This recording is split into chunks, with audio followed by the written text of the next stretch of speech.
Assalamualaikum, hai semua.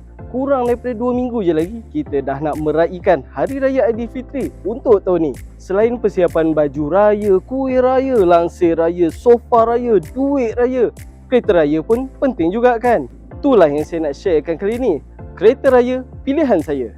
Model baru, model facelift ataupun varian baru yang diperkenalkan dalam jangka masa setahun ni daripada 2025 sampai 2026. Mungkin adalah antara model-model ni yang ready stock, yang kalau kita booking sekarang pun boleh dapat lagi sebelum raya. Saya bahagikan kepada 6 kategori mengikut range harga. Dan mungkin juga ada antara model-model ni yang bukanlah model terbaik dalam kategorinya.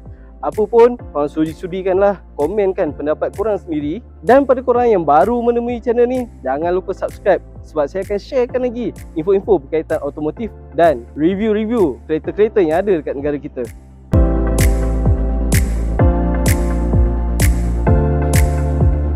Range harga bawah RM60,000, Proton Saga. Untuk kategori ni, saya percaya semua setuju dengan pilihan saya. Bukan setakat dia bawah RM60,000, malahan top spec dia bawah daripada RM50,000. Tapi kalau korang rasa ada kereta lain yang lebih baik, yang lebih baloi sebagai kereta keluarga untuk kegunaan raya korang, sharekan kat bahagian komen. Sebab saya agak muskil kalau ada kereta lain lebih baik di bawah harga RM60,000. Sebab apa? Saga baru ni boleh dikatakan kereta entry level yang terbaik lah dalam kelasnya sejak dia dilancarkan pada hujung tahun lepas.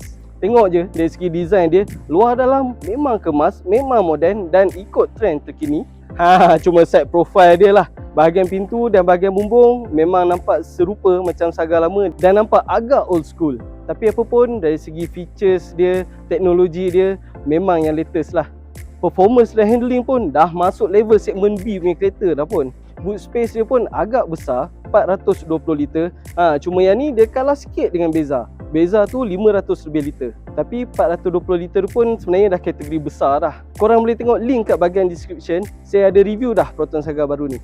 Range RM60,000 hingga RM120,000, Pro 2 Trust. Tak lama lepas Proton launch Saga baru, Pro 2 pula launch Pro 2 Trust. Sebuah SUV untuk keluarga dalam segmen B. Tapi untuk range harga ni, kenapa pilih Trust? Kenapa bukan Conti Killer? Kenapa bukan model-model daripada China yang memang berlambak dalam range harga ni? Okey, sebabnya senang. Pro 2 Trust ni dia pilihan yang baik untuk kegunaan keluarga yang tak nak teknologi-teknologi yang terlalu advance, tapi pentingkan practicality dan reliability. Maksudnya, walaupun Trust ni dia kurang sikit dari segi latest features macam digital instrument cluster, even instrument panel punya design pun memang biasa je, tak nampak macam futuristic macam model-model China. Even seat leather pun dia tak bagi, tapi dia kekal dengan identiti sebuah Pro 2. Function-function yang simple dan ergonomik, enjin NA tak ada turbo, tak ada hybrid. Maksudnya, maintenance dia rendah dan dia reliability untuk jangka masa yang lebih panjang dan practicality yang tak kurang hebatnya. Boot space dia memang besar, 460 liter lebih, dan untuk harga sekitar RM70,000 hingga RM80,000 macam tu kan. Model ni memang berbaloi kalau korang jenis yang tak nak fikir banyak tentang teknologi, tentang elektronik, dan korang cuma nakkan kereta yang sesuai untuk keluarga dan boleh jalan dari point A ke point B. Range RM120,000 hingga RM200,000, Chery Tiggo 8 atau Tiggo 8 PHEV.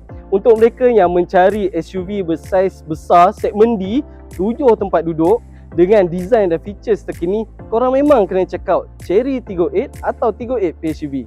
Pada harga kurang daripada RM130,000, Tiggo 8 menawarkan SUV yang luas, praktikal dan teknologi yang terkini untuk kegunaan keluarga korang pada harga yang mampu milik. Features dia memang not bad. Enjin 1.6 liter turbo dia pun responsif dan handling dia pun boleh tahan. Interior dia pula tipikal lah model-model China. Instrument panel dia memang cantik dan dilengkapi dengan skrin yang besar, lengkap dengan Android Auto dan Apple CarPlay. Seat dia pun fully leather. Speaker dia pula daripada Sony Premium Sound System.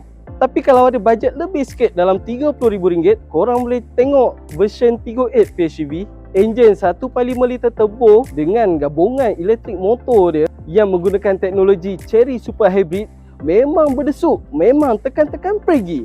Bahagian eksterior dia lebih premium, tambah-tambah bahagian belakang dia lah memang agak serupa lah dengan Tiggo 8 Pro. Bahagian dalaman dia pun dapat sentuhan premium tapi dia lose out third row aircon. Yang 308 biasa tadi tu 3 row kerusi ada aircon. Range RM200,000 hingga RM300,000, Xpeng X9. Entahlah, EV MPV ni berasal daripada bulan ke marih ke. Sekali tengok, mesti akan toleh untuk tengok lagi. Design dia memang outstanding. 3 varian ditawarkan bermula daripada RM280,000 hingga RM314,000. Tapi yang menjadi pilihan saya kali ini ialah model long range two wheel drive dia yang berharga RM298,000. Pendapat saya, kalau nak gunakan EV memang better ambil yang varian long range yang bukan performance variant pun tak apa. Sebab performance untuk EV memang dah sedia elok dah. Untuk variant ni, range dia sekali charge boleh pergi sehingga 590 km. Ini ikut kitaran WLTP, yang mana untuk kereta besar gedabak macam ni, in fact lagi besar daripada Toyota Alphard, memang range tu cukup baik, cukup jauh. Kalau bahagian exterior dia tu dah nampak lain daripada yang lain, bahagian interior dia pun sama juga. Dia bagi kadar kemewahan yang susah kita nak jumpa dekat kereta lain. Memang tak kalah lah dengan Alphard tu. Dan dia lebih praktikal. Walaupun kita gunakan ke semua 7 seat, kita masih ada ruang kargo 755 liter. Dan kalau kita turunkan je seat third row tu, terus dapat lebih daripada 2,500 liter. Cukup besar tak kalau korang nak balik kampung sebulan pun.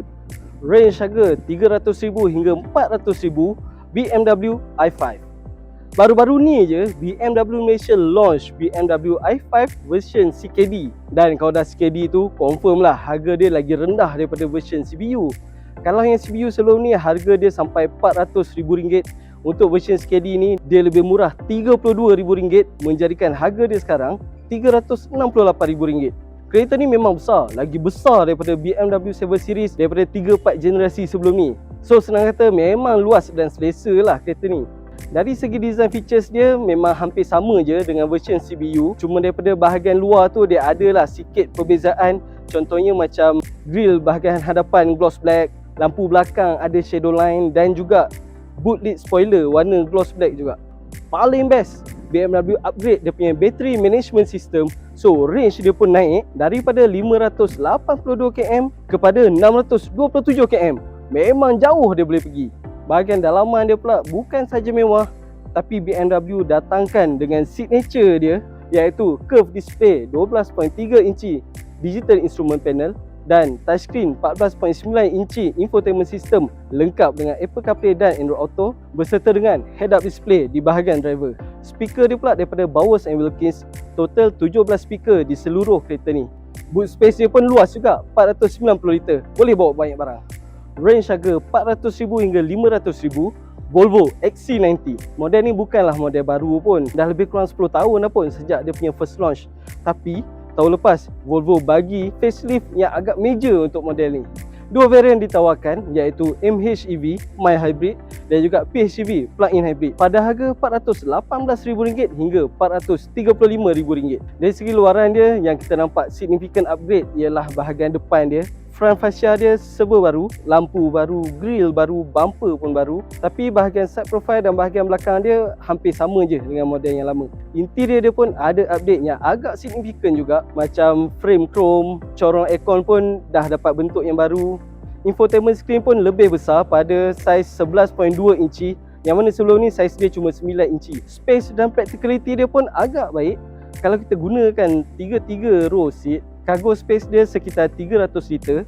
Dan kalau kita turunkan seat dekat bahagian third row, space dia membesar kepada sekitar 680 liter. Dan kalau kita turunkan pula seat second row, keseluruhan cargo space dia sekitar 1950 liter. Belum cukup lagi.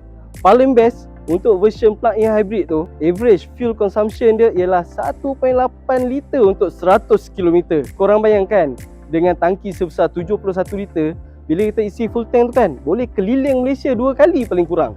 Itulah dia tadi pilihan saya untuk kereta raya 2026. Kereta-kereta yang sesuai untuk kegunaan keluarga, untuk jalan jauh, bawa barang banyak, nak hadap jam pun tak adalah letih dan bosan sangat kan. Tapi korang setuju ke tak setuju? Sharekan pendapat korang dan kereta raya pilihan korang dekat bahagian komen. So selamat hari raya, maaf zahir dan batin. Saya tak minta duit raya tak apa, tapi saya minta tolong untuk subscribe kepada channel saya ni untuk korang yang nak mengetahui info-info berkaitan dengan automotif. Sekian saja untuk video kali ni. Assalamualaikum. Bye-bye.